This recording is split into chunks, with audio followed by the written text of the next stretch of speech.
Thank you so much for coming to offer your comments. Thank you very much. I'm proud to be here this evening to join the Republican women, and I want to especially thank you as our leader from North Carolina. I'm proud that you're one of the dynamic Republican women freshmen that joined the House this year. And as I think about what the solution is that faces America, I believe Republican women are a big part of that solution.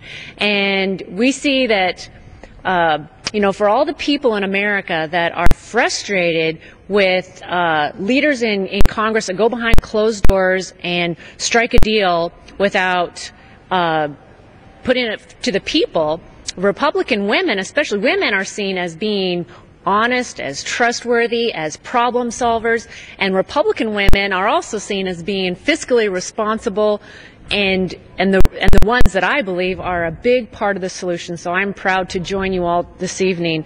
In so many ways, we are at a crossroads here as a country, and we've had record unemployment now, over 9% for a record amount of time. We've also reached a record in our spending, and as I think most people in the country are aware, the President has asked Congress to raise this debt ceiling by $2.4 trillion to get us through November of 2012. That's his request. And the Republicans believe that it is very important that as we look at our fiscal situation, that we are not just continuing down the current path of raising the debt ceiling, of adding to the credit cards, but that we are changing course, that we are cutting up those credit cards. And I think it's important for people to realize what that means for them and their family.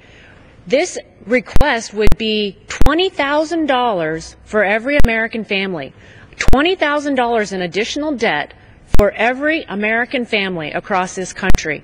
And it is very important before we vote to raise that debt, add that debt to our families moving forward, that we change course. And the real question in my mind is whether or not the President recognizes that we cannot continue down this path. When you think about our future, economic opportunities, national security interests, it is very important that we change paths.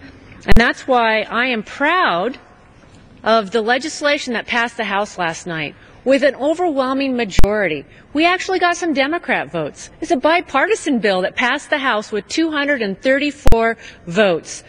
And now it's over in the Senate, and we already know that 37 senators have signed on to support this bill. And we want to make sure that America realizes that there is a plan on paper that has passed the House and does have support in the Senate, and we want to continue to build on that support.